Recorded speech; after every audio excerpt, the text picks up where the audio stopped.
मित्रांनो, एखाद्या यशस्वी व्यक्तीचं यश पाहिलं, त्याच्या नावाला असलेलं प्रसिद्धीचं वलय पाहिलं की आपल्याला आनंद होतो आणि त्या व्यक्तीप्रमाणे आपल्यालाही यशस्वी होता येईल का अशी इच्छा मनात जागृत होते। परंतु या यशस्वी व्यक्तींना मिळालेलं यश इतकं सहजासहजी मिळालेलं असतं का?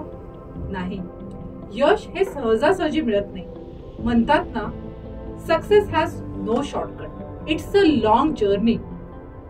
या लोकांनी कसं यश मिळवलंय, कुठल्या अडचणींना ते सामोरे गेले, त्यांच्या यशाचे नेमके फंडे काय आहेत, हे जाणून घेऊन आजच्या पिढीसमोर अशी प्रेरक उदाहरणं ठेवणं, अशा व्यक्तींचा शोध घेणं हा आमचा छोटेखानी प्रयत्न आहे उद्योग मैत्रींच्या नव्या सिरीज मधून, ज्याचं नाव आहे जगावे तर असे।